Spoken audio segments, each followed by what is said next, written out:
From the John DeVita Broadcast Center, it's time for Paranormal Radio with Bob Trisek on Monday, June the 10th, 2013. Okay, we are on. This is Paranormal Radio on the John DeVita Network, www.windycityhometown.com. And tonight we've got an interesting lineup of people. If you've been listening to this show, the once a month when I do it, I kind of get a variety of people on here. We try to get a variety of guests. We've got some folks that are repeat people that I've had on before, and they've been working on my other station at WARG when I was doing the shows there. And we got some new folks, too. So we're going to just start talking here. We lost Father Ed Cronin, was scheduled to be with us tonight, Father Ed, and he was going to come on and talk about some paranormal things with the church and everything, and he was willing to do that with us, but we lost Father Ed. Unless he shows up a little late, we'll see if he turns up. I'm sure some other commitment came up. Maybe he had a what would I say? Not an excommunication, an exorcism to do tonight or something, and we'll see if we can get Father Ed rescheduled again. With us tonight, we have Mr. Raymond Johnson, no stranger to the airways. Ray is the big celebrity here because Ray was on WGN Radio. Was it last week? Yeah, huge celebrity. Yeah. No, it ended up. I got to talk into the mic. It was Tuesday morning, so I made a lot of money going on WGN. Good for you. None. Zero. They don't pay you? No. WGN doesn't pay? Oh, how cheap. Well, then again, I don't pay either, so. That's true. Yeah, so. So you pay the same as WGN. So that's right. Cool. Now you know we're on the same pay scale as WGN, so we have something to. And then I've got Mary Borowski. Mary Borowski is no stranger to us with the radio station here. Mary is the park coordinator. Park coordinator, program manager, rec supervisor. With everything over there at the Summit Park District over in Summit where I live. And then we've got some folks with us. We've got the group called Cal D. Jones. And they are Mr. Mike Rovner, and Mike's no stranger to our radio airwaves here. We've had Mike on as a solo artist. Now he's with the group. Mr. Jeff Cust and his daughter, Arcadia Cust, and Mr. Pat Keelan. And they make up the group called Cal D. Jones. And we're going to play some of their music. They're going to do a live performance. We've got some of the CDs, some recordings, and we'll play that. But first, Mary, you want to do some announcing for the Park District? She's going to let us know kind of the things that are going on with the Park District, some things we got going on in our neck of the woods, where I'm from. Oh, thank you, Bob. Well, my primary focus is for the Park District, of course, is to plan and coordinate group trips and also to oversee the Park District facility. Let me touch on a few things here. Just bear in mind, Mary, it's an hour show. I'm going to have to really cut it short. We have several most popular events coming up this summer, and that includes the Long Grove Apple Fest, which takes place September 29th, and I have 7 seats left for that trip. And also a popular request is the Bristol Renaissance Fair, which is going to be on July 23rd. And we received many requests, not only for the Bristol Renaissance Fair in Long Grove, but also our upcoming trip is to the Springfield, which is scheduled for September 16th. A round-trip transportation. We're going to be on the Amtrak, leaving the Summit Station, and we'll be arriving in Springfield. It's about a 3-hour trip, and returning to Summit about 10:30. We'll be touring most of Lincoln's historic point of interest, and also his tomb and Lincoln's house. We're going to touch a lot with the supernatural on that one, too. We're going to give all the Lincoln ghost stories on that one, too. So yes, absolutely. We're going to have the Lincoln ghost tour, which you'll be heading for us. We also have a trip scheduled to see the tall ships, which is returning to Navy Pier. This is a very majestic maritime event which only occurs once every few years. That they're returning to Navy Pier on August 7th through the 11th. But we're taking our trip down there on the 7th to see the majestic boats come in with their tall sails. I wonder if they'll have the Christmas tree ship there, the one that haunts Lake Michigan. I wonder if that one will float on. It usually shows up on Christmas Eve, but it might come out over the summer. As I mentioned, the opening day for Tall Ships Parade sales will kick off the festival at Lake Michigan, and that would be on August 7th, about 11 o'clock in the afternoon. Of course, it takes several hours for them to come in. And then we have the Murder on a Train, which is a first-time offering and a huge offering for us. If you're looking for a very full day of adventure. Do you get to pick who you murder on the train? Or? I was going to say, isn't that an everyday occurrence? Yeah, there's seats left for that. Perhaps. The Murder on the Train is the best murder mystery event in Chicago.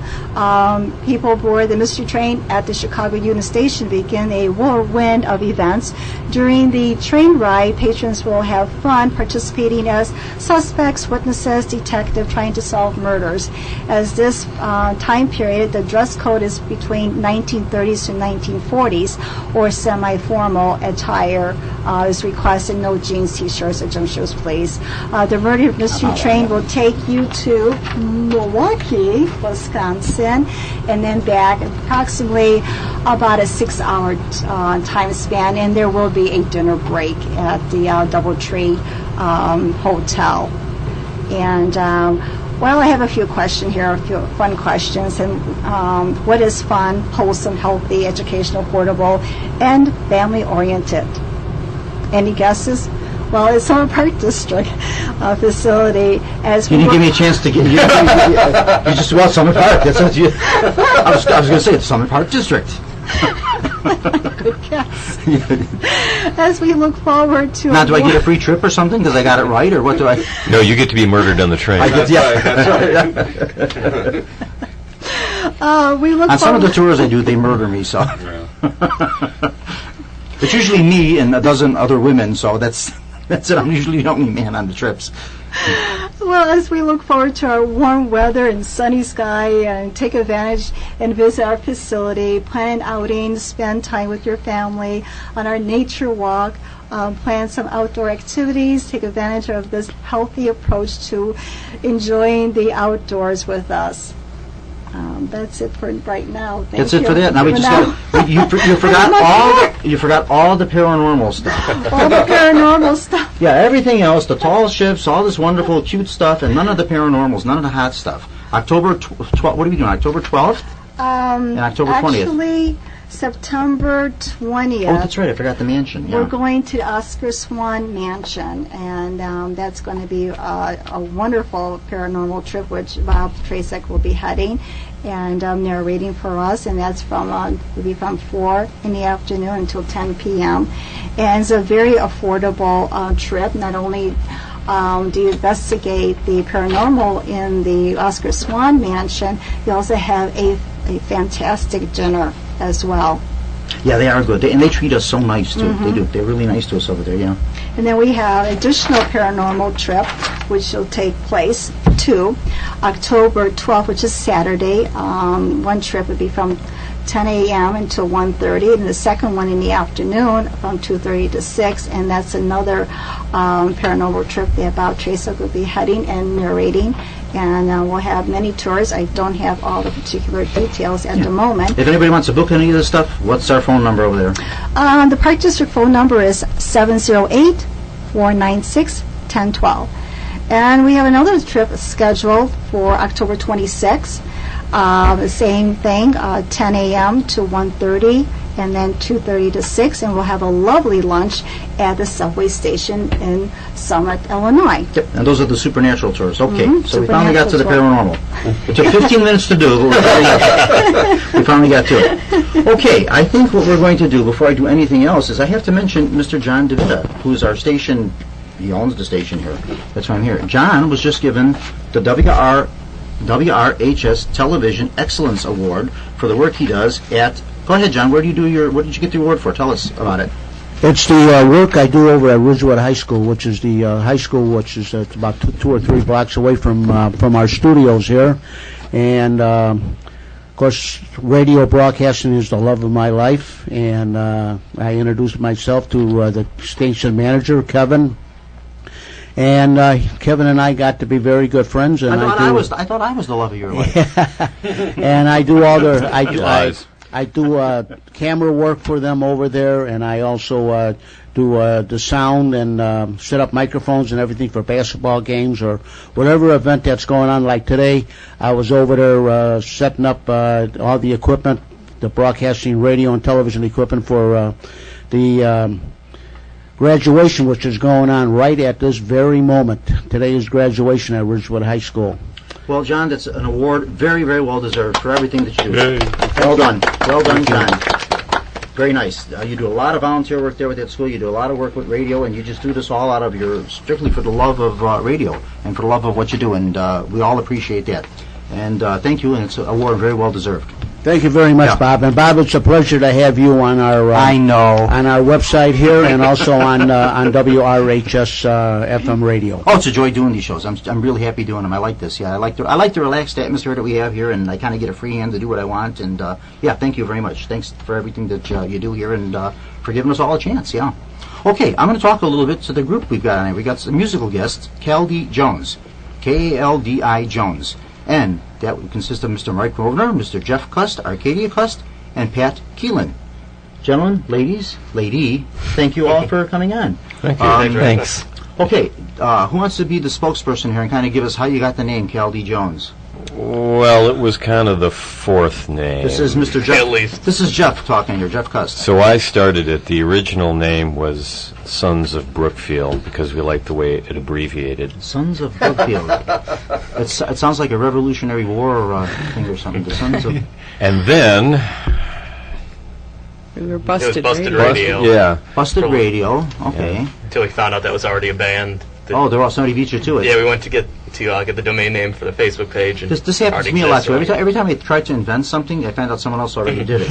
I had this great idea to invent a thing, when you go and you have pizza, this wire rack that the pizza would sit on top of, and you have your drinks and everything underneath it. And I went somewhere one time and I says, hey, that's my invention. Somebody already did it. So this happens to me a lot too. And then... they wanted to call the band Mondays without Pat. Yeah. Because I couldn't go to a Monday rehearsal once, but I thought that was a terrible name for a band. Mondays without Pat. Well, would have given you a little more notoriety. Yeah, I guess. Mr. Pat Keelan there. You are the drummer of the group, right? That's Pat? correct. Percussion. Is it a drummer or percussionist? I pretty much only play drum set in this particular Drummer. band, so Yeah. drummer's But okay. he does percussion as well, Okay. and I vibes. do, outside of that. And Jeff, what do you... I'm lead guitar. I also play. I play classical guitar. So there's some nylon stuff. I play Puerto Rican cuatro. Puerto Rican Quattro. Yeah, it's What pretty in cool. heaven's name is Puerto Rican Quattro? It's kind of a cross between a mandolin and a 12-string. So it's a 10-string instrument strung in courses, which means that the strings are doubled like a mandolin. The top 2 strings are doubled at pitch, and the bottom 3 are doubled in octaves like a 12-string. Well, I'm sorry I asked. You lost me already. Okay. Yeah. So Kaldi Jones. Kaldi Jones, yeah. Yeah. Yeah, we were going back and forth with a couple things. Basically, we were basing it off of coffee because the one thing that our band has. You had kind of bad luck with coffee. I think you should stay away from anything to do with coffee. So. Well, I think the biggest thing with our band besides music is the multiple pots of coffee we go through in every rehearsal. Yeah, I roast So- it, they drink it. Yeah. And Miss Arcadia, I'm assuming it's Miss Arcadia. Yes. You are a vocalist with the group, and you play an instrument also? Mainly I play the electric violin, which has 2 lower strings on it, so it gives me some viola and cello range. And then Mike is our main singer. I do probably what we're describing as lead. Oh, John brought you a mandolin. Look at that. Half a watermelon. Look You're going to play the mandolin for us? It's Well, probably it out had- of tune. But doesn't have all its strings. No, it's missing some strings and some other... It's missing some of its tune, too. Yeah. Some vital. Lovely. It's a little out of tune, yeah.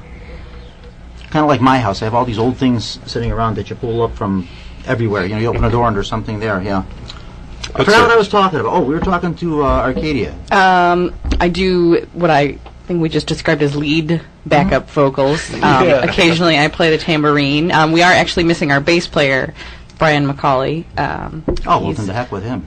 Yes, he's here in Him and spirit. Father Guess we Ed. could go with another band Yeah, name. Father Ed and him are somewhere having coffee together, I guess. Radio yeah. shows without Yeah, Brian. radio without Brian. Yeah. Well, I tell you what, guys, we were going to have you do a live performance here, but the studio is just a little too cramped for that, so we brought some of your music. We have a CD, and we're going to go ahead and play... The Killarney Boys? You want to play Killarney Boys? Okay, we're going to get that. We'll hit that track there, and I'll give John a second to find that and get that going for us. What number was that? I don't know. It doesn't have a number. It's just got a title, John. It's on the thing there, and I kind of got it checked off. I started with number 5. Yeah, It's number that's 5 it. then. That is it. It's number. I think it is number 5 on there. Yeah. This is a Oh, it does have numbers. I'm sorry. this is a What tune do that what features. do I know about the music business? This is an instrumental, and you'll hear a lot of the electric violin, and the quattro plays a main part in this one. Okay, and, we'll get to what you guys sound like. Okay, yeah. we're going to go ahead and play that. Irish This rock. is the group Caldy Jones playing the song Killarney.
nice.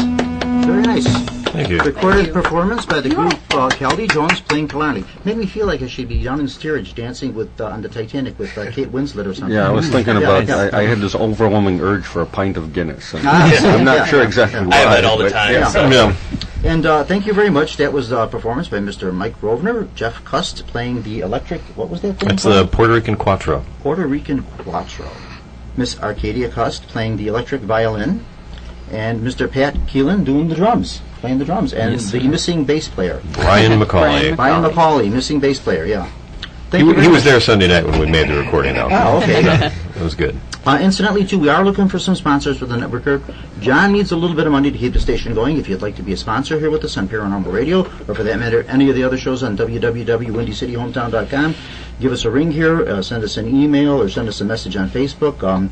We'll be happy to take your money, of course, and plug your business for you, plug your organization, or whatever you have there. We'll be happy to do that for you, because these shows do cost a little bit of money to try to keep on the air. Now, let's get to some paranormal. Ha! That's why we have Ray Johnson here. Ray, welcome back to you've never been to Windy City. No, I've never been here. No, you've never been on this network. I've had I was doing the shows at Argo High School, Ward Radio, and I had Ray on many times. Right. We did some locations and things, so Ray's no stranger to my shows on the radio. I've had Ray on. Now Ray is branching out. He doesn't want to do these little shows anymore. He's a big star now. He's on WGN TV doing shows. And something else. You did something else too on a movie or something you were doing too. I saw movie? Or something you did. I don't know about a movie. Well, That's something I didn't. Someone filming me without me knowing about it. Or? No, you did something. You were doing something on. I saw on your Facebook page. You had something you were doing on YouTube or something. Some kind of thing you were doing. Oh no. The video I put up online was something that I was doing for Friends of the White City. Ah, okay. So that's a group that it's actually a nonprofit that we're in the middle of filing paperwork for. So, given the IRS and the problem that they've... Well, if it's nonprofit, why do you have to file with the IRS? Well, because it's nonprofit, but you can't get donations unless you're a 501c3. I see. Okay. So, people can donate, they just can't take it off their taxes. Gotcha. So most people like to be able to take it off their taxes. Yeah, use it as a tax deduction. Sure, of course. So as long as we don't have Patriot in the name or Republican anything, then we shouldn't have any problem with the IRS. Ray is... I can feel the audit coming on now. Yeah, Ray's a great guest. I love having Ray on these guests because he's so varied in what he does. Ray is the Chicago Haunt Detective. He's authored a book called Just That, Chicago's Haunt Detective. Deals a lot with many of the supernatural stories that we've discussed on this show and all these other paranormal shows many times. Resurrection Mary. Ray is very big into the investigator of the Grimes sisters murder, a very famous murder. It was an unsolved case. A lot of research he does into Columbian Exposition. We'll get a little bit to Columbian Exposition because I brought an old recording. We have an old Edison recording machine here. We're going to play a cylinder record of the Columbian Exposition March. We had talked about this some time back, and we said there was never a theme song for the World's Fair in Chicago, the Columbian Exposition. And lo and behold, there was. There was actually a march written for it, so we found it. It was never quite as famous as, like, Meet Me in St. Louis for the St. Louis World's Fair and those other songs, but nonetheless, there was one written. So we do have a record of that. We'll play that for you a little later on into the show here. And Ray, welcome to Paranormal Radio. Thanks. I brought some of my World's Columbian Expo. You want to ring your bell so people hear your bell? Yeah, let's ring the bell. Go ring the bell. All right. Ray got a bell. This is a souvenir. There's an actual souvenir. It's over 100. There's the bell. It's actually over 100 years old. This was a souvenir from the Columbian Exposition. Yeah. It was actually, I think it was 50 cents at the time. That was a lot of money. Which was a lot of money. Sure, in 1892 it was a day wages. Yes. For that little bell cost you a whole day's wages. A little replica of the Liberty Bell. I think it cost you 50 cents to ride the big wheel, too, the Ferris wheel. Yes. That was on everything in the Midway cost extra. Yeah, it cost you money to see Little Egypt. It cost you money to ride the camels and the donkeys. Right. All them fun attractions they used to have at the Midway Plaisance. Right. Yeah. But I brought you that gift. Every time I come, I like to bring you a gift. That's why I like having you. I was going to say, that guarantees I always get back on. Yeah. So. Now, when's the new book? Ray's got a new book coming out now, too. Yeah, the new book should be out. It's in the editing process. The manuscript was done in March. It's at the editor. And with them, it's kind of like hurry up and wait. So it's like, we need the manuscript, we get it in, and then... Hurry, and then it sits Hurry, and then it sits for a... And then they get a hold of you and say, here's some corrections we need to make, we need the index, let's get it in a week. Between you and Adam Salzer and some of these other folks that have had this radio, by the time I get around to writing a book, there won't be room on the shelves in the bookstores for it. You guys are just turning these books out, But that one's going to be called Chicago History, The Stranger Side. Which is the same as one of my Facebook groups. Yeah, I was going to say there is. You got a group with that. And didn't somebody else do a Stranger? That's Adam Seltzer. He does all this. I had him on last month. He does Chicago Unbelievable. Yeah, and so he's got a blog. He's got a blog, and then he actually just finished a book, I believe. He's always just finishing a book. Yeah, he's got a ton of books out. He's always just he's prolific. Oh my goodness, yes, the guy's just he just writes. And he does really good research. Really good research. He most certainly is. He was real interesting. I tried for some time to get him on when I was doing the shows at Larg and this and that. We just couldn't get together, and I was thrilled to have him on last month. And he's just a great guy. Really enjoyed talking to him. Oh, he's fun. Yeah. He's real fun. Yeah. What do you want to talk about, Ray? I don't know. What do you want to talk about? Something paranormal. Let's see. Maybe something from. We could talk about something from the book. I mean, it's not out yet, but go ahead. there are a couple. It's not all ghost stories. It's kind of there's 2 or 3 semi-ghost stories in the book, but for the most part, a lot of it is just the stranger side of Chicago history that you wouldn't read in the normal things you wouldn't know about. You know, one of them has to do with my old high school. The high school I went to, which is actually in Cicero, but you can't really separate Cicero from Chicago, especially if you're an Al Capone that was fan. Al Capone's town. Yeah, it was. You still can't say anything bad about Al Capone in Cicero. No, you can't. You can't say anything bad about Al Capone anywhere in the world. No. In fact, I do a lot of research for people that do their family histories and whatnot, and there was a woman that I was working with who was a long-term employee of Cicero Town Hall. And at one point, Cicero had actually hired a PR firm to try to divorce Cicero from the name Al Capone. And they actually hired someone to try to do that and kind of give it a makeover. But supposedly, and this is coming from one person. I'm not saying I know anything, because I don't want to end up, playing chess with Jimmy Hoffa.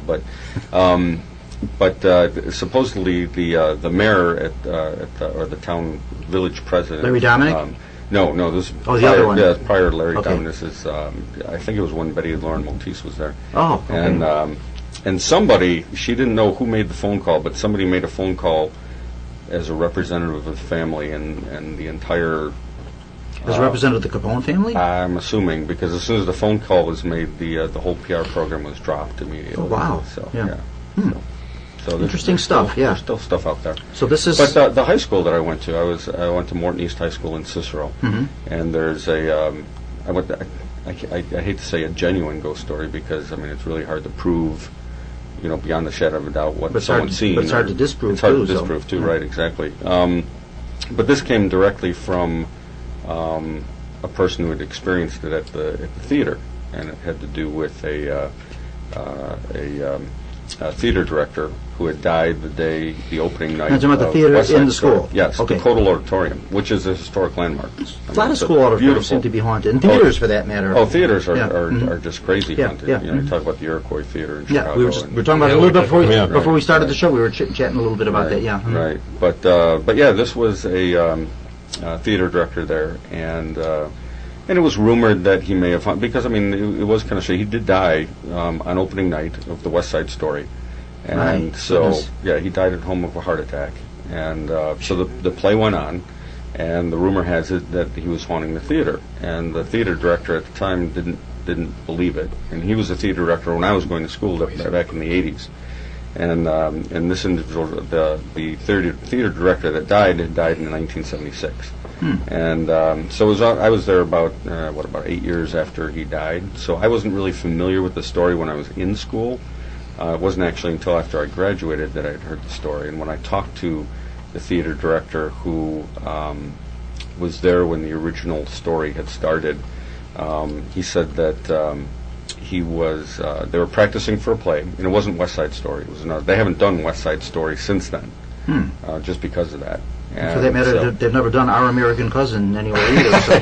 Right. Well, yeah, that's bad karma. Yeah. So just in case you're wondering, that was the play Abraham Lincoln was watching when he got shot. Not to digress, but Yeah. you still can't do Lincoln jokes. You know that? No.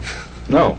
There's certain things that people joke about, after a certain amount of time has gone by. There's no comedian that can do a Lincoln joke and get a laugh. There's so many real Lincoln jokes. You can't. He joked about himself so much. Well, right. We don't need him. But you can't. Yeah. You still get boos. Yeah. Jay Leno talks about it all the time. You just can't do a Lincoln Just like joke. the one when somebody called him a two-face. He said, if I had two faces, would I be using, Would I be this, using one? this one? Yeah, so Yeah, I heard that. he was was very he was the good. greatest joke. Yeah, I want to say joke poker of himself. He knew he had Yeah. a face for radio. Yeah, So, yeah. Yeah. But yeah, so I digress. But anyway, the director who had passed away had a very distinctive look about him, the way he dressed, the way he walked, and the theater director that I talked to, a great guy. I met with him over breakfast, and he said, I don't believe in ghosts. He said, and I know the story about Until you see one. the theater director. Until you actually, well, he's not the one that actually saw it. So that's what happened was that they were practicing for a play, and then they took a lunch break, which for them happened to be like 4 or 5 o'clock in the afternoon, because they had a play going on that night. So, and he pretty much gave, if you worked for the theater, you did props, or if you were one of the actors, you kind of had to run to the theater. It was kind of like he had ownership of the theater. So they all broke for lunch, and 2 of the guys hung around, and they just hung around in the theater while everyone else was gone. And when they got back, the 2 guys, and he said both of them were in really good shape. One was on the soccer team, and the other one was, he got in exercise running from the cops. So he was, so one got exercise on the street, the other one happened to be a jock. But so they came to him afterwards, and they looked really white, and they're like, "We have to tell you something. There was this guy while you guys were gone. We were sitting here, and we were sitting on top of the piano that happened to be, on the stage at the time." And he said, "We saw this guy walking across the stage and kind of looking out into the audience, and we're wondering, what is this guy doing in the theater?" He was an older guy. They described the way he was dressed. He had kind of a suit jacket on, a sport coat. They said he had a funny walk. He had kind of comb-over hair, and they were describing him. And he said, we watched him go out on stage, look into the audience, and then he turned away and started walking around backstage. He went behind one of the curtains, and he said, well, we called out to him, and we were like, can we help you? And he didn't answer, so they thought it was strange. So one of the guys went one way around the curtain, the other guy went around the other way to kind of head him off, and he was just gone. And there was no door that he could have gone through. So they're explaining this, and when they explained to him the way he walked, the way he dressed, the way he looked, he said that's the spitting image of the theater director who was killed. They probably had his picture somewhere in the yearbook or something so they could see him and say, yep, that's the guy. Yeah, they probably did, Yeah. but they didn't know anything. They were like, we don't understand where he went. And they weren't saying it was a ghost. They just said they didn't understand. And he said, no, for sure, that's the guy. Yeah, many people love to haunt theaters, love to haunt school auditoriums, love to haunt opera houses. From time to time, I do little snippets of opera things here and there. One reason isn't just do a whole show on haunted opera, because so many of these opera stars of the past love to haunt these famous opera houses in the world. Talking to the mic? No, I'm not. It's me that's doing it, huh? Right. I'm getting directions here from John. Okay. Right. And so many of these people love to haunt these opera houses and stuff, and it's always backstage that they haunt. And theaters are spooky anyway. Oh yeah, they are. If you're there, when it's an empty theater, yeah. The Rialto Theater. I don't think is there a theater that's not haunted? That's what I want to know. Because I think every theater seems to be haunted. The Bijou Theater in Bug Tussle. No. Anybody? Just in case, does anybody know anything about the Bijou Theater in Bug Tussle? No, they don't. I don't know. That was the theater back home for the Clampetts in the Beverly Hillbillies. That was their theater where Cousin very Pearl good. played the piano. Now, see, you should. Wow, that's a trivia question. Yeah. You win. Yeah. Well, incidentally, I should say this. Guys, anytime I'm talking about right here. Anytime you got something to say or whatever, we're on a loose ship. You just jump in and say what you want to say. Anytime jump in. Don't just sit there and fall asleep. Yeah. Just come on, jump into the conversation, Mary. I was going to say Jeff looks Arcadia? real familiar. Well, you're from Brookfield, too. Yes. Yes. So where have we seen each other? You ever used to ride the train? Yeah. I used to own the coffee shop in the train station. There you go. Okay, that could be it. Anything else? I was probably the greatest baseball player in Brookfield Little League history. If you go in the post office, they usually have a picture. That's it. Yeah, That's I was it, thinking about that. Now, do you play? Have you played at Brixie's or any of the local places in Brookfield? Sure. Or? Yeah, I played at Salt Creek Wine Bar. Okay. And, All right. Yeah. That's a place I've always wanted to go to. Brixie's? No, so I've been to Brixie's, but the Salt Creek Wine Bar. It's worth it. Yeah. Is it good? Yes. Yeah. All right. Yeah, it's nice. Okay. Very Well, good. we got a plug for Salt Creek Wine Bar. Yeah. Sweet. Well, next Well, time Hit him up for some money. I was just saying, next time I'll you go push there, that, tell them, hey, we tell them we advertise for you, throw some money over to Windy City. Or at least send over a bottle of Merlot, you know? Right. Yeah. Yeah, tonight when you leave here, you go right over to, what is this place, Salt Creek? Salt Creek Wine Bar. Yeah, it's where You go right Fisher's over there. Pharmacy used to be. Right. Right there in beautiful downtown business district of Brookfield. And it is beautiful. It is nice. That is, you guys have a nice business district down there. Yeah, I like Brookfield. It's real nice. Yeah. And it's a hoot. Since we're talking about Brookfield, I was tasked with throwing out a couple of the events from Brookfield. Okay. Oh, here we go. Here we go. 'Cause More plugs. I guess, for lack of a better term, a volunteer for the village. Just remember, if it's a toss between the two, you dial 708-496-1012 and you sign with the Summit Park Tours first. Yeah. But if you want to play pin the tail on the village manager, you call the number that Mike's going to give you. Okay, Mike, go ahead. do that? Give us your announcement. We have, Is that a real thing? Because I'll go to that. If enough people come, it might be. Oh, but- believe me. Yeah. They have the summer concerts and movies are starting up this Friday. There's a Rango is the movie at Ellert Park this Friday, and the concerts start up the next week. Which Now, you guys doing any of the concerts? yeah, Yes, we're we doing are. the one on 28th. 28th. Yeah, Oh, 28th. okay. So they start the 21st. Odd Tapo Emo is it's like a Blue Man Group kind of Okay, all right. steel drum thing. Odd Topo Emo. Emo or Jeez. Emi. Wow. like that. IMI. But it's every Friday there's a concert in the park. And then there's the website brookfieldil.gov has all the information about where the parks are and everything. Brookfield But .gov. IL.gov. So. .gov. Yeah, not ILL. It's just Right, IL. yeah, IL. Yeah. Used to be ILL. Yeah. So you can go there and find all this information out. Yeah, all the information's there. Well, then We what have- the heck are you telling us all this for? Just to give us the... No, I'm kidding. fill up some time, you know. Anywho, Ray, one of the reasons I brought this contraption on here, this wind-up contraption that we have that's going to play records, is Ray is a big enthusiast and does a lot of research on the Columbian Exposition, Yes. which was held in Chicago Wonderful thing. in the year of 1892. 1893. 1893. Was it 1892 through Well, they 1893, wanted. or- Well, it was dedicated in 1892, but it didn't open until Yeah. 1893. And- But given they actually charged people a quarter to tour it before it actually opened. So So they were making money before it actually the opened. crooks. So I tell you, nothing's new, is give it? give it to Cook Everybody's County. looking. Yeah, everybody's looking for money. Yeah. Great. I Never found an changed. interesting fact about Cook County. We pay the highest property tax base in the country. Woohoo! Yeah, ready for Cook County, isn't it? Yeah, yeah. And we also pay the. We Highest all know. sales tax, We all know. too. We also pay the highest gasoline prices too. Yeah, yeah. Any to hoot. Getting back to the good old days. So We're so no far more worried about gas we've prices. blasted Cook County, we've blasted the IRS. Yeah, right. Yeah. So And who started that phrase, you get what you pay for? yeah, Yeah. They didn't grow up here. So, So the expo, World's Columbian Exposition. yes. We have a lot of firsts that come out of this. Oh. We have a lot of things. The Well, we Ferris talked wheel. about the Midway. Yeah, the That's where Midway the whole term Plaisance, Midway right. came Yeah. from. The whole And carnival the Ferris Midway. wheel that's over at Navy Pier now is actually a replica. Well, it's not. Well, It is it's a a- replica, it's- but it's actually a lot smaller. It's only about, I think the World's Columbian Expo Ferris wheel, I believe, was 256 feet Ah, tall, and I think the one over at Navy Pier is about 150 something. Yeah. So it's literally about now, 100 feet can you imagine shorter. people in 1892 getting on something like this? People No. that never flew, never were in No. high rises that I were. can imagine I people think getting buildings on it now. buildings were maybe 10 stories high in those days. You know. Well, the cars that took people up, I mean, the one at, we were just on the one at the Navy Pier, Mm-hmm. and I think it holds like maybe 8, possibly 4 to 8 people per car. I could be Yeah. wrong. But the Columbian Expo was 40 Yeah. people. It was like an This L was a car. big thing. They were like Yeah, L it was a cars. huge thing. Yeah. Uh-huh. Right. They were huge. Yeah. I found something interesting out about Little Egypt. Mhm. Little Egypt was the famous belly dancer. Right. It was a big attraction of the fair, and she danced what they called then. She was actually a belly dancer, but no one knew what a belly dance was, so they called it the hoochie coochie. So he was the hoochie. She was Little Egypt was the hoochie coochie dancer on the streets of Cairo and the Midway Plaisance, and she was a big attraction.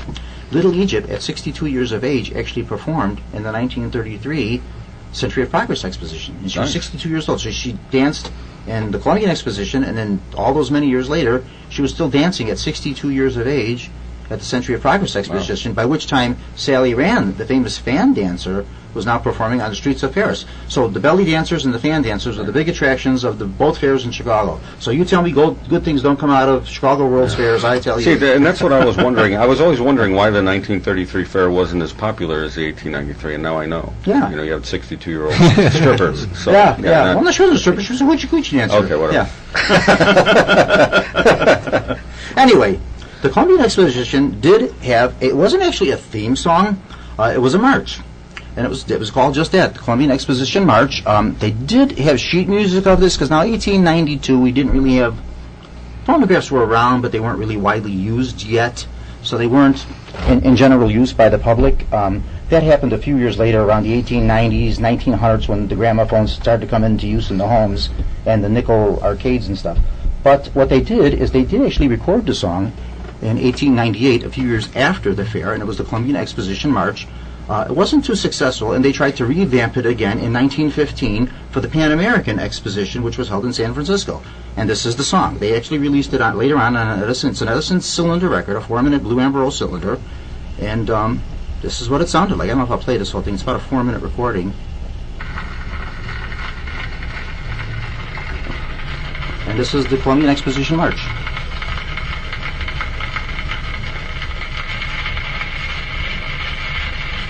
This is a lot of scratching.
There it is. Oh, that's very my good. shutout Good spot. shot. That wasn't the whole thing. That was just part of it. That was amazing editing. We want to talk some more, right? I was looking for a good spot, like where we cut off, so I could shut it off and stop Right playing. before the with it. dog fight. Yes, that was yes, good. yeah. I just had a really cool idea, Yes. and it just kind of occurred to me with that march was I'd mentioned the group they were starting, Friends of the White City, and the idea is to educate kids and adults, for that matter, Yeah. about the significance of the expo and kind of rekindle interest in the Jackson Park area, and I was thinking it'd be really cool for a band, some band, Maybe Caldy Jones. maybe Caldy Jones. I'm just putting it out there.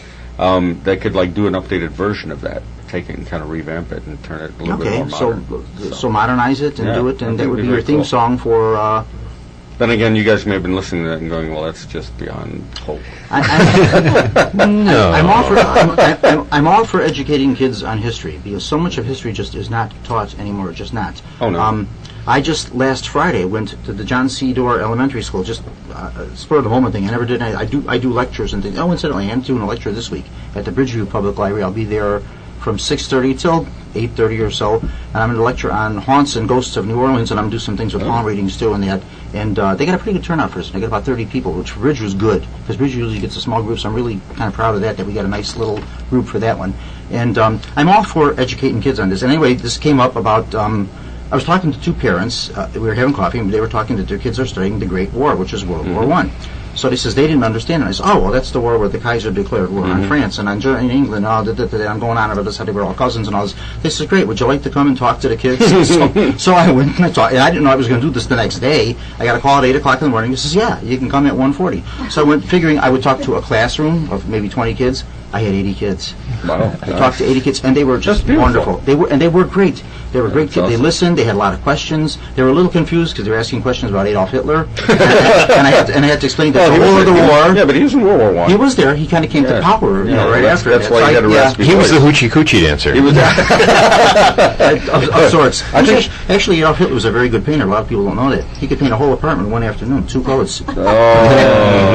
Anybody see The Producers? I stole it. Yes, I was going I to say. stole it. Yeah, Yeah. I was going to. That was a nice producer's reference. So. Yeah. But anyway, it was great. They were, and so it's just. I'm glad to see kids interested in history, because so much history just is not taught. So if I get the opportunity to do this again, I'm going to. And I told the kids when I introduced myself, I said, I normally don't do this kind of thing on lectures. I normally talk about ghosts and hauntings. They ooh. Oh, of course. Yeah, there you go. And I said, you know what? I said, maybe we'll come back in October and we'll talk to you about that. Yeah. So we'll see what happens with that. Maybe we'll come back and talk to the kids about ghosts. Hey, I'm about, just if you can get them to learn without them knowing they're learning. Absolutely. Even if you're talking about ghosts, talk about Lincoln's ghost. Talk about, they may Absolutely, remember that, the Civil War was from 61 to 65. Anything you can do to make it interesting for for them, but they get something out of it. Yeah, it's great. Yeah, Right. and it's great that they get something out of it. And it was just the most rewarding thing I ever did. It was really wonderful. Yeah, so it was great. Yeah, and geez, now I forgot what I was going to say before I started that. Back to the Columbian Exposition. Yes. We don't have any ghosts at the Columbian Exposition. Not that I know of, except for H.H. Holmes. Yeah, but he wasn't. The thing is that I'm a big fan of it. Not because he was although I just don't another like, big subject I don't of like your the term research. serial because they say H.H. Holmes America's first serial killer. Serial killer, when you're talking, is someone who is driven to kill. And I don't believe H.H. You're like driven in Holmes- a car? No, like the whole idea is It's a chauffeured killer. They got the joy out of the killing. Just for the joy of doing it. Exactly. Now H.H. Holmes would kill people, but for a reason. For profit. If he could make money off of Yeah. it, or if they got in the way, or they knew Yeah, too he much. murdered- he murdered for profit, And he could yeah. murder without even thinking twice. So he was a sociopath, but I don't necessarily think he was a serial killer. But anyway, Just in case you don't know, H.H. Holmes. Go ahead, tell us who H.H. Holmes was. H.H. Holmes was the AKA, or one of the AKAs of Herman Webster Mudgett.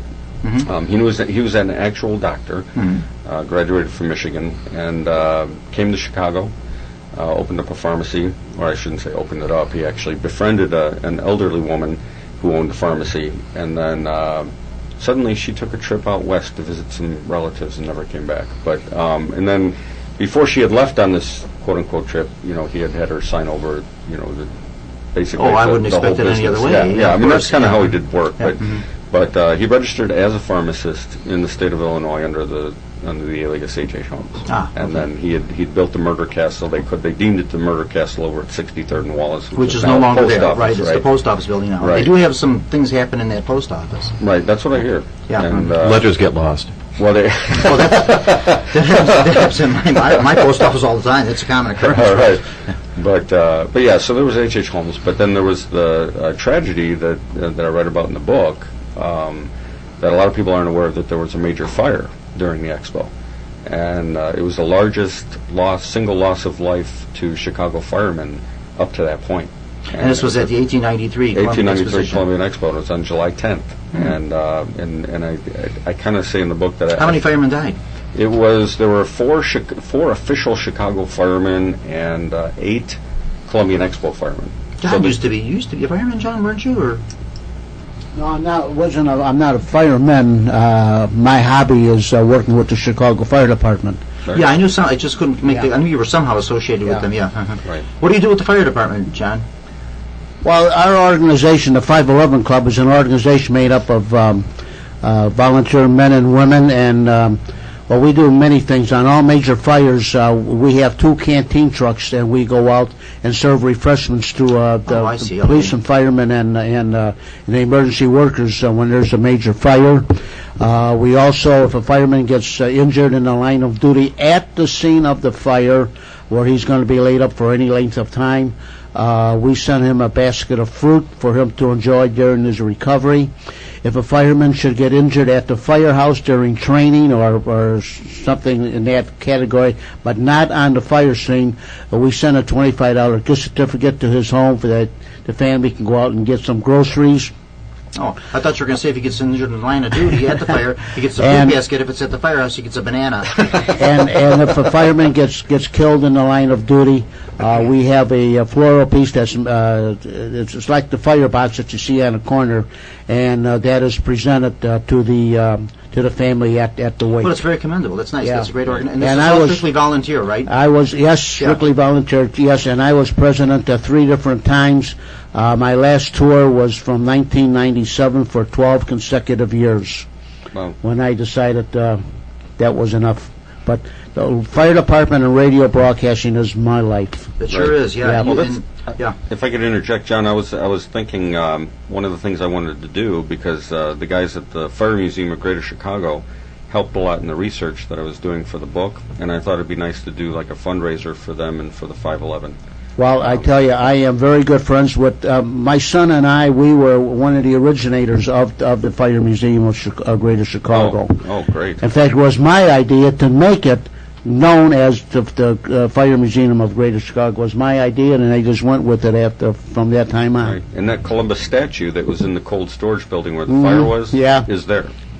That's It's actually that's there. in that firehouse, and Yep. the firehouse is now at, I think it's at 52nd Yes. in Western. It's in an old firehouse Yes, it is. that they the fire department let us have. Yeah, it's amazing. Amazing museum. Yeah. It just needs to get, I mean, they need I've funding. heard good things about it, but I've never. Yeah, they need funding, because they're not funded by anybody. I mean, Really? other than So donations. just donations, people come in, donate, Absolutely. and that's it. Yeah. Oh, okay. And of course, they've gotten support by, being able to lease the building now, I think for, what is it, $1 a year now, John, or something? Oh, geez, that's great. Yeah, I don't know how long they'll be able to do that for, given, but Yeah. Our very first broadcast, we did a broadcast there on October the 10th of the year 2010. In fact, that's the day that my boss, Joe Gentile, had passed away. oh, wow. And we did a remote broadcast from the Fire Museum of Greater Chicago at that firehouse on Western Avenue, on Southwestern Avenue. Right. Well, we'll have to talk after the show. Okay, sure. Together. Yeah. Sure. Okay, I want to get back to, since we've got some time left, I want to get back to the musical group of Caldy Jones. Mr. Mike Rovner, Jeff Cust, Acadia Cust, and Pat Keelan. Pat, you want to say hi? Hello. Hi. Hello. I think that's all he said all night. I just wanted, so he's heard on the radio. I'm here. And we're going to play another one of their songs. We're going. What are we doing this time? I forgot. I wrote. Oh, she. This one's she. called She. She. Yeah. 10 more minutes. No, number 10. Number 10. Okay. Yeah, you get to hear Mike sing this time. Yeah. Oh, Mike sings. Okay. So yeah, she's from Cal City, which is both haunted and has a history of fires. Yes. And I don't know what's his tune. Scary surf. Yeah, that's a good way of putting it. Yes. Okay. Go ahead whenever you're ready. This is She, performed by the group Caldy Jones.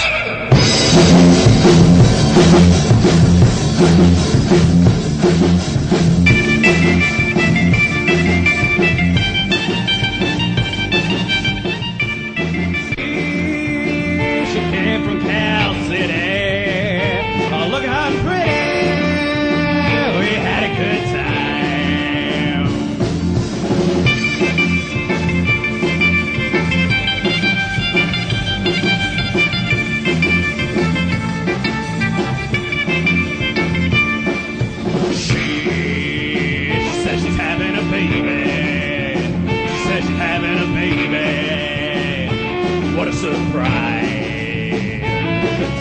She says she's having a baby. Says she's having a baby. What a surprise.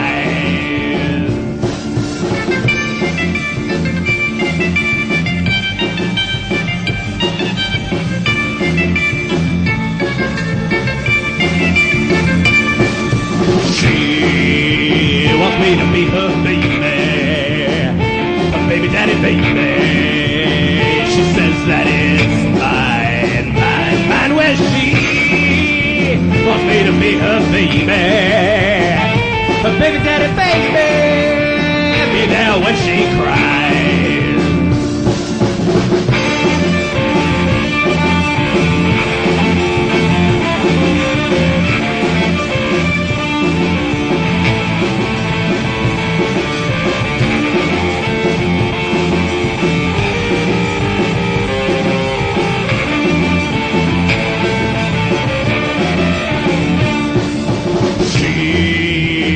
Says she's having a baby. Says she's having a baby.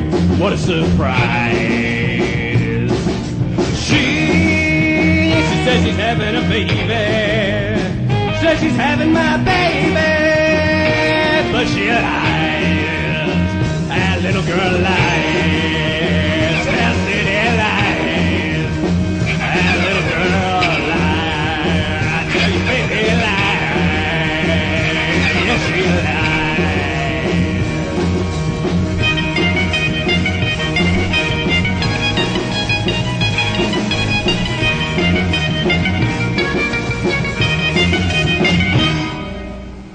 Very nice. Wow.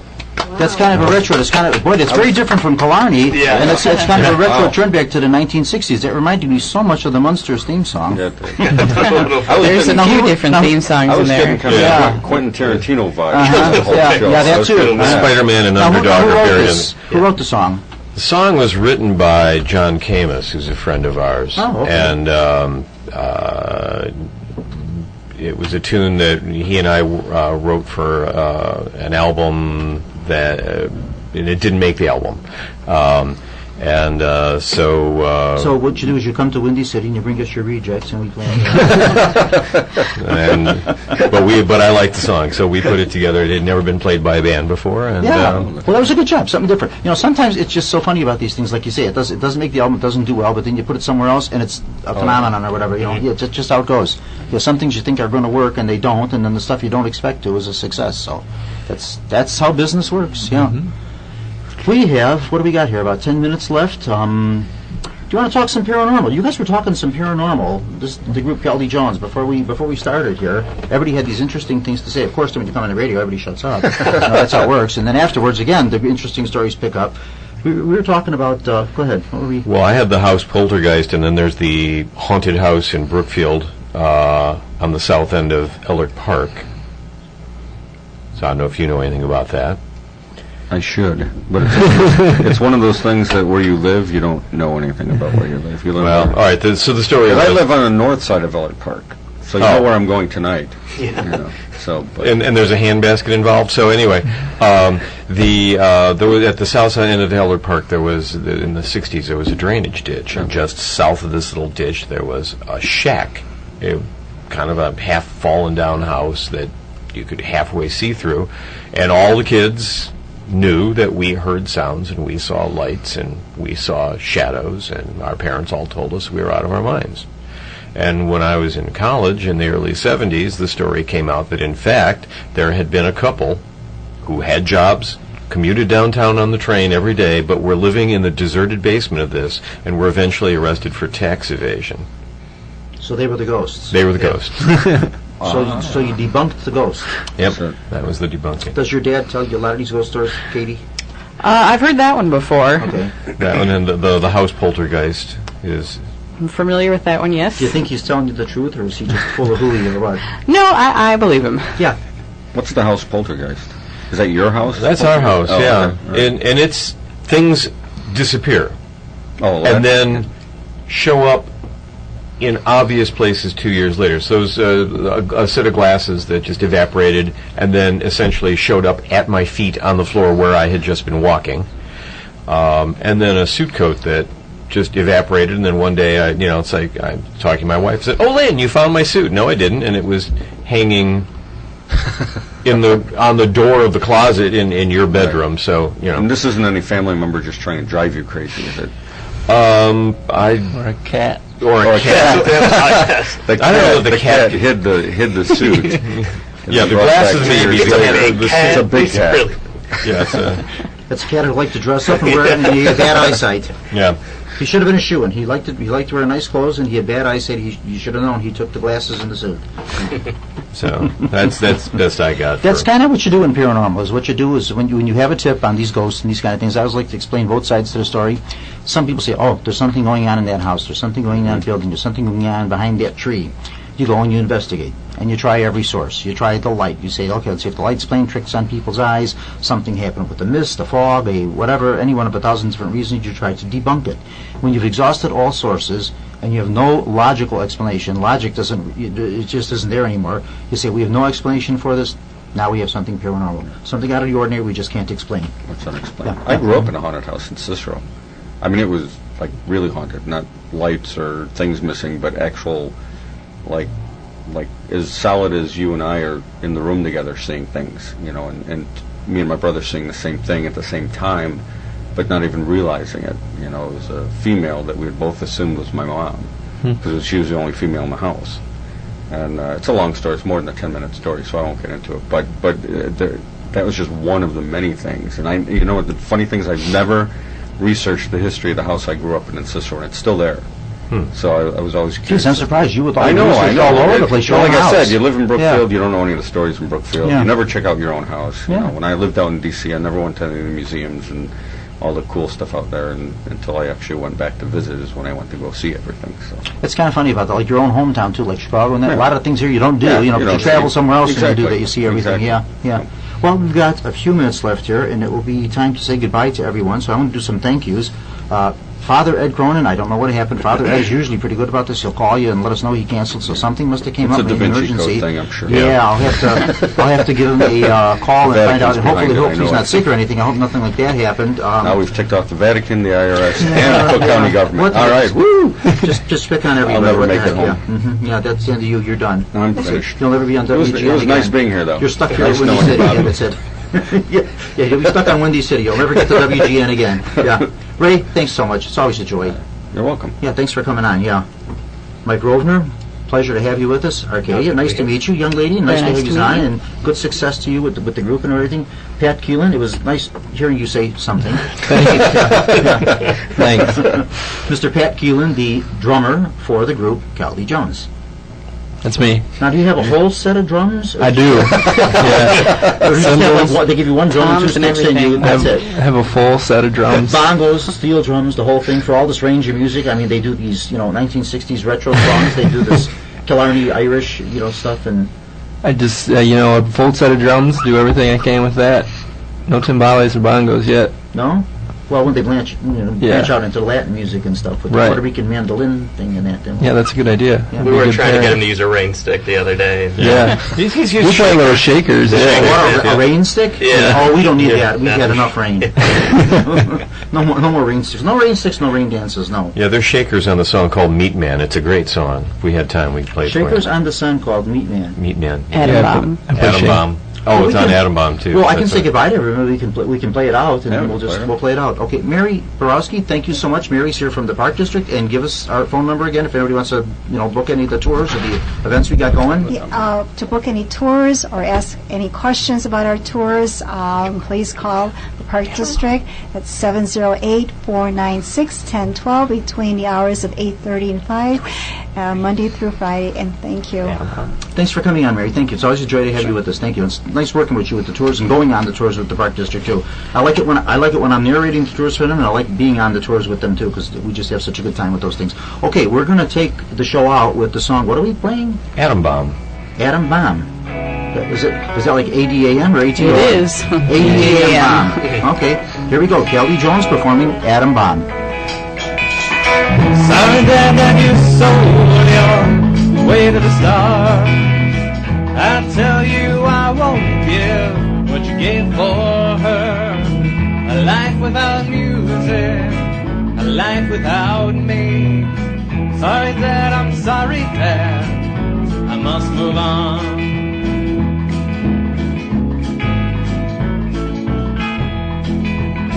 Sorry, Mom, that he told you the plans are mine. I should do what I want, you should be fine.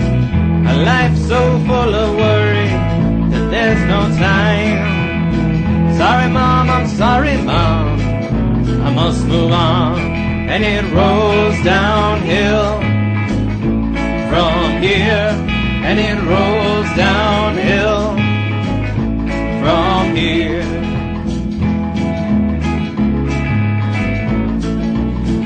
Okay, we're signing off with that, and thank you so much for listening to Paranormal Radio. It's a joy listening. It's a joy doing these shows for you, and thank you everyone for being with us. And pick up this show at the Windy City Home, www.windycityhometown.com, or you can pick it up on YouTube. They usually post these very, very quickly. We should be up on Thursday.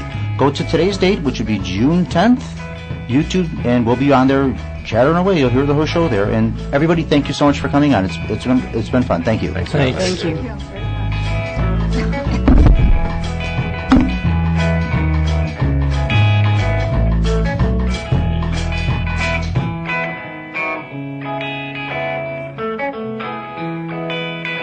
To the rest of my broken WRHS, Wednesday morning. I love you all. Also, we will be on WRHS Jack FM. I like that, Jack. I always have trouble saying that, Jack FM. These things come into my mind. And we'll be on there at 7:30 in the morning. The broadcast will be on too. So, okay. Wednesday. Yeah. Okay. Thank you so much. And it rolls downhill from here. And it rolls downhill from here. And it rolls downhill from here. And it rolls downhill from here. And it rolls downhill from here. And it rolls downhill from here.